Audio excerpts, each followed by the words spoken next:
Assalamu alaikum students. Welcome to another lecture of chemistry. I hope you all are fine and are in good health. Students, we have started with the chapter transition and inner transition elements, and we have already completed few important topics of this chapter. Let's recall what we have already done. We have discussed what is mean by transition and inner transition element, the position of transition element and inner transition element in the periodic table, the electronic configuration of these elements, and oxidation number of the these element shows. We have also started with the trend in the atomic properties of these elements, especially for the 3D series, that is for the first transition series. In trends, we are going to study about different atomic properties, out of which we have completed one, that is the trend of atomic and ionic radii in 3D series. This we have completed in our previous lectures. Today we are going to start again with another important trend in atomic properties of the first transition series, which is ionization enthalpy. Students, I hope you all know what is mean by ionization enthalpy. And ionization enthalpy is the amount of energy required to remove the most loosely bounded electron from the atom. So look, if you are removing one electron from any neutral atom, you will say it is the first ionization enthalpy of that atom. If you are removing two electron, that would be called as second ionization enthalpy. If you are removing the third electron, it would be called as third ionization enthalpy. Why I am saying that? Because we know that these transition elements exhibit variable oxidation state. It means they can exhibit different oxidation state, +2, +3, +4. It means a single element can have +2 oxidation state also, or +3 also, or +4 also. So when an element is showing +2 oxidation state, means the two electrons have been removed from it, and the energy required to remove those two electrons is the sum of the first and second ionization enthalpy for that atom. If it is in +3 oxidation state, it means the total energy required to remove all the three electrons is equal to the sum of the first ionization enthalpy, second ionization enthalpy, and third ionization enthalpies. Okay. Now we are going to discuss about what is the nature of ionization enthalpy change observed when we move from scandium to zinc. We are talking mainly about the 3D series, that is first transition series. In general, when you look at the ionization enthalpies of all the d block elements, you are going to find that the ionization enthalpy that is observed for these elements is intermediate between the s block and p block element. It means it is greater than the elements of s block series, s block, but less than the elements of p block. Okay, so the property, the trend in ionization enthalpy is that it is intermediate between what, s and p block elements. Okay, now when you go through any particular series in the d block, you will observe that when you move from left to right, the ionization enthalpy in that series will go on increasing. For example, if you are moving from scandium to zinc, you will find that scandium will have a particular ionization enthalpy, then titanium will show somewhat greater ionization enthalpy, then after that vanadium will show some more greater ionization enthalpy. So it goes on increasing. Now this increase in ionization enthalpy is due to the increase in effective nuclear charge as we move from left to right. We know that When we move from left to right, there is addition of one more and more electron into your penultimate d shell. Okay, so as the number of electrons or the atomic number of an atom increases, the effective nuclear charge also increases. I have told you what is effective nuclear charge. It is what? The force of attraction or pull that is experienced by the outer electrons. Generally, when we talk about the effective nuclear charge, we take into consideration the valence electrons and how much energy. Look, always when you remove the electron, the outermost electrons are removed first. Okay, so when I am talking about the ionization enthalpy of an atom, it means I am talking about the energy required to remove that outermost electron from the outermost shell. Okay, so we are talking about the force of attraction that is experienced by those outermost electrons. So when you move from left to right, the atomic number goes on increasing. Okay, and the effective nuclear charge, that is force of attraction between nucleus and that outermost electron, will also go on increasing. Okay, though it is not discussed in the textbook very much, but you will find that though you are going to observe what the effect, this thing ionization enthalpy is increasing slightly from left to right, but that increase is not very much high and it is not very regular. Okay, now look here, you can observe the ionization enthalpies, the first ionization enthalpies for the 3D series, and there is a graphical representation for the same for 3D, 4D and 5D series. You can observe that the ionization enthalpies are increasing, but the increase is irregular. Okay, now this irregularity can be due to different reason. One of the reason is that when the atomic number is increasing from left to right, the electrons are being added into penultimate, that is n minus 1 d orbital. Okay, now after a while, when you pass 3 to 4 elements of the series, what is happening there, that the electrons are being added into the inner d shell, and these added electrons will have the shielding effect on the outer shell, which is your 4s shell in case of 3D series. Okay, so you are adding more and more electron in your 3D shell when you move from left to right, from scandium to zinc. So after a while, the shielding effect come into action, and the effective nuclear charge will not be as significant because its effect will get nullified somewhat due to the shielding effect of the d orbitals. Okay, therefore this irregularity in the increase in ionization enthalpies is observed. Okay, now look, it is observed that the first ionization enthalpy, we are not talking about the other ionization enthalpies, okay, only first ionization enthalpies of the 5D series are higher than those of 3D and 4D series. Now the reason for it is what? When you look at the 5D series, you will find that in 5D series the 4f orbitals are filled. They have filled 4f orbitals, and the 4f orbitals have very peculiar and diffused shape, because of which the shielding effect of 4f orbital is very poor. It means the electrons which are present in f orbital does not shield the outer electrons that are present in the valence shell effectively. Okay, because of this reason, what happens, the outer electrons which are present in the valence shell will experience greater effective nuclear charge.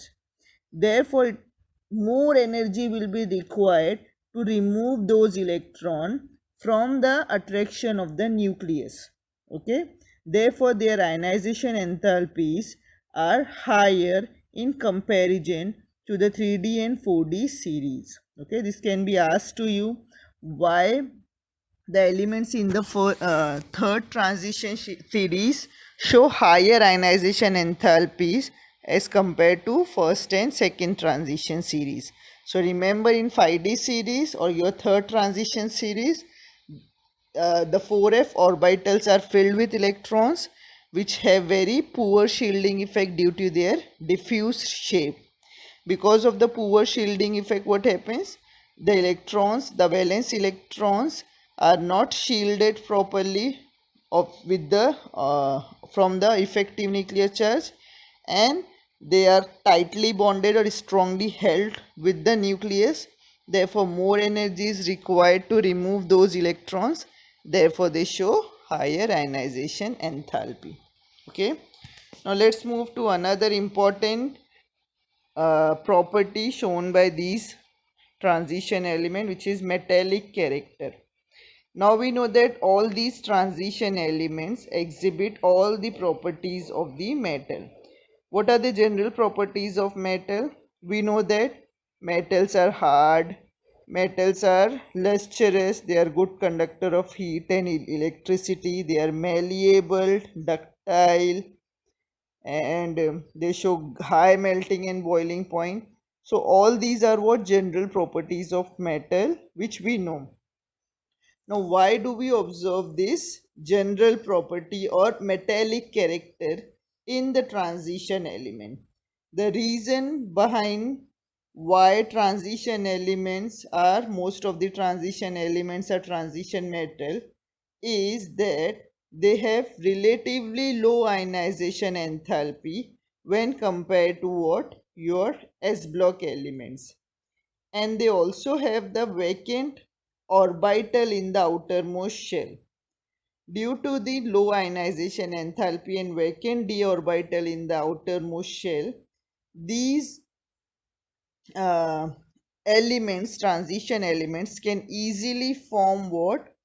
Ions, which is one of the important characteristic of metal, that they are electropositive in nature, so they can easily give away their electrons. Okay.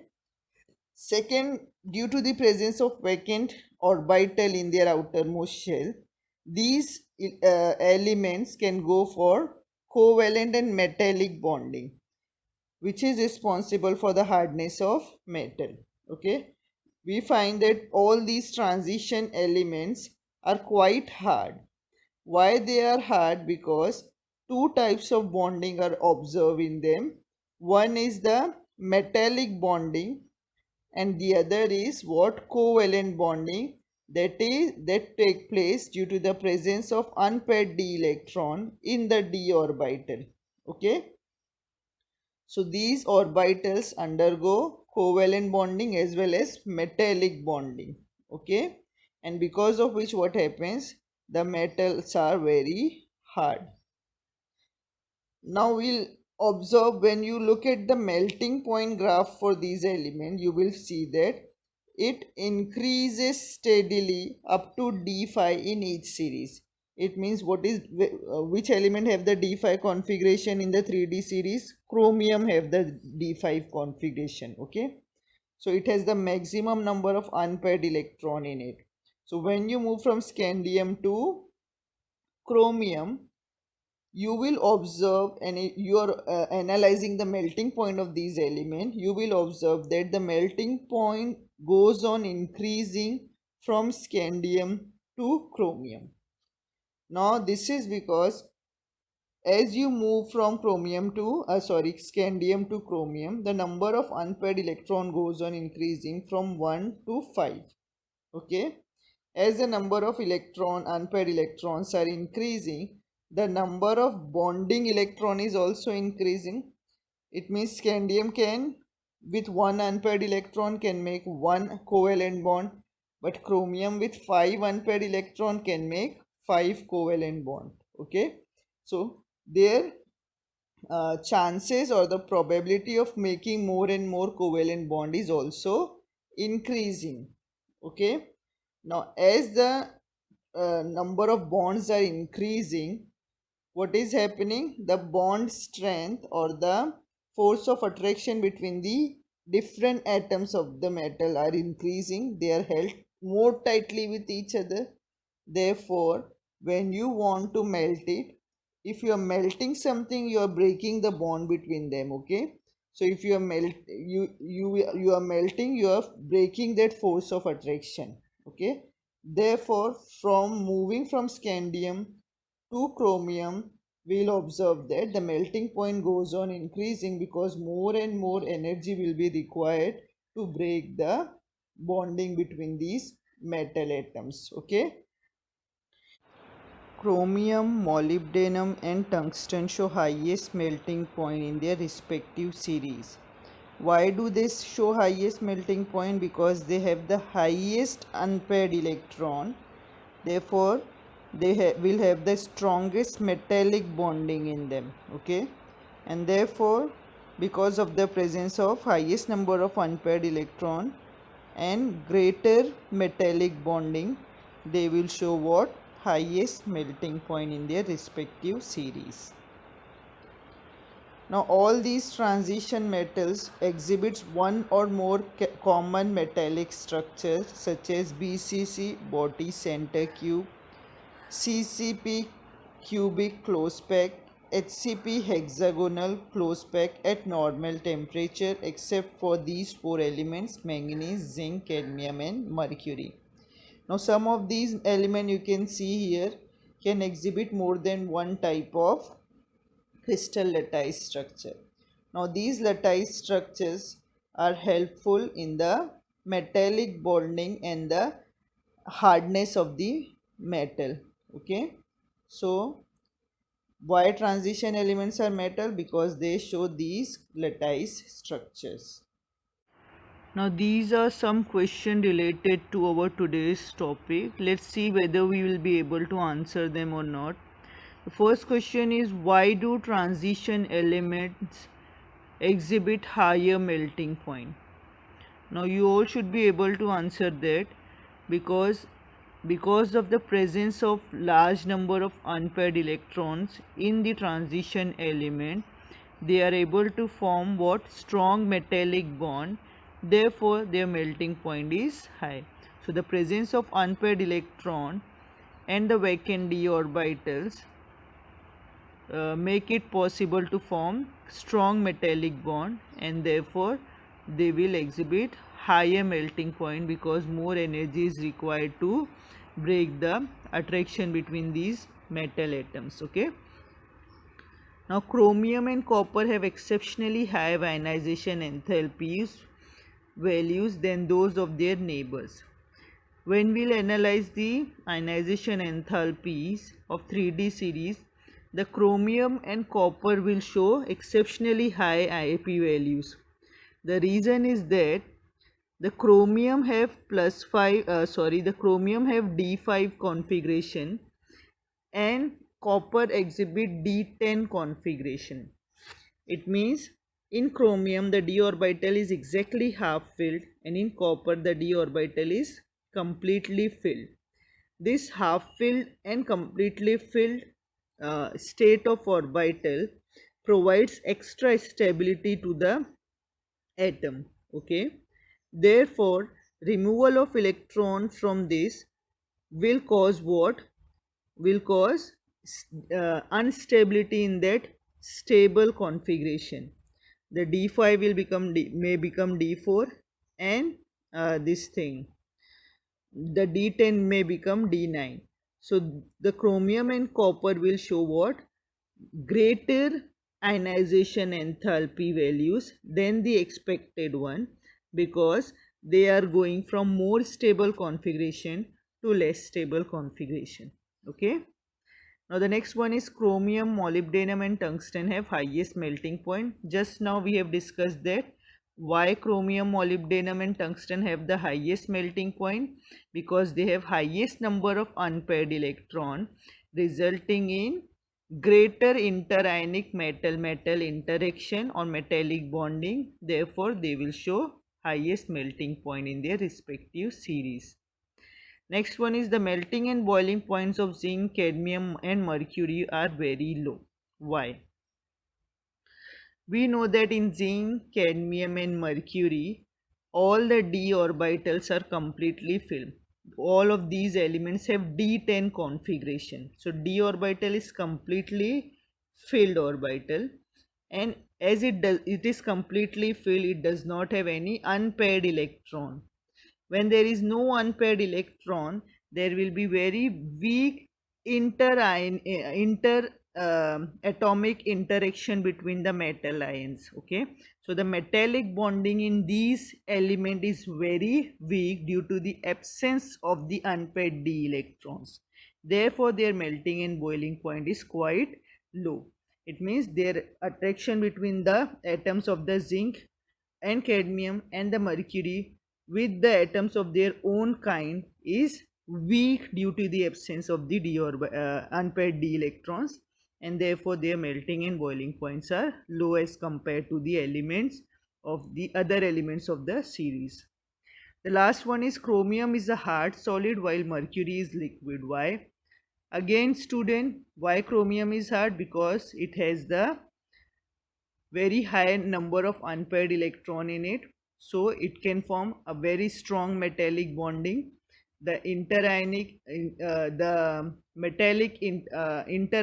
attraction between different metal atoms of the chromium is very strong due to the presence of unpaired d electrons, while in mercury there are no unpaired electrons, so the interatomic attraction between the atoms of the mercury element is very weak.